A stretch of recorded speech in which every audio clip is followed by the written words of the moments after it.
So I'm from Sunbury, it's in Victoria, just outside of Melbourne. I was in a basketball academy which is based in the city of Melbourne, and the goal of that academy was to get basketball players to America in the college systems. Started reaching out to junior colleges all over the country, and I found the school in Maine who they reached out to me and started recruiting me, so talking to the coach and all that kind of thing.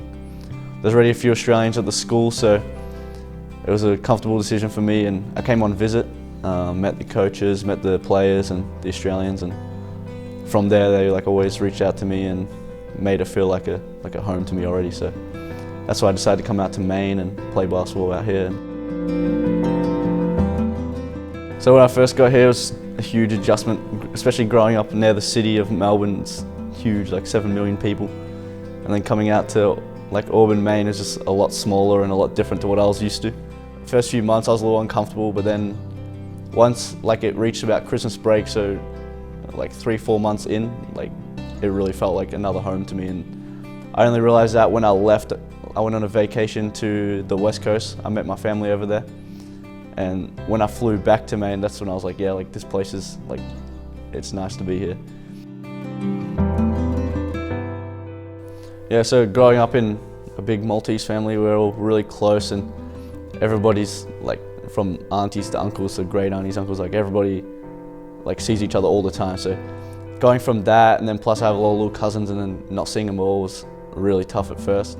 As I said, I had my roommates, and they were also Australian, going through similar things. So having that was without that, I probably still wouldn't be here. That was a really big part of it. And when my family told me, growing up in Australia, it happens every summer. So at first I was like, all right, it's just this again. But then once I started seeing it on social media, and for it to reach American news and all that kind of thing, I was like, okay, this is more serious than I'm used to. And so when I started seeing it on social media, I started to panic a little bit. But then I was like, all right, it'll be fine. It happens every year.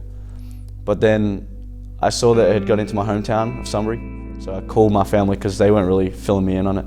I was like, what's going on? And they told me yeah, it's in Sunbury, and it's just it's spreading all over. There's a lot of more land than ever's being burnt. I kind of felt helpless, there's nothing I can do here. But I started to see all the support coming from the US and all over the world, helping out and sending helps. The US sent firefighters and all that, which really helped out. So seeing that, that really helped me feel at ease. I was FaceTiming my mum, and from our balcony you can see some mountains, hills, and clearly on a clear day. And I was FaceTiming her, and we couldn't even see the next house over. So the air was full of smoke, really thick. And then it was weeks after I FaceTimed her again, and she's just oh, look at our pool. And it had rained, and it was just ash and dirt, and just our pool was red. So that was shocking to me, because I've obviously never seen that. I've never experienced that, and so obviously I knew this was a very serious situation compared to the past fire seasons. So we already know in Australia there's a lot of unique species. There's, I think it's 240 something unique species in Australia, so they're already it's already tough for them to survive in the situation. And then when you hear about koalas facing extinction and things like that, that's just shocking, because it's unique, it's not you see koalas all over the world and kangaroos and things like that. So seeing the things on social media of those kind of animals burnt and stuck on fences while the fire's going through, that's really tough to see. So I read an article about some donations that were made to the wildlife relief, and they had managed to re-establish some koalas in New Zealand and all that kind of thing. So without the donations, obviously none of that's possible. So seeing that kind of thing is really it's comforting.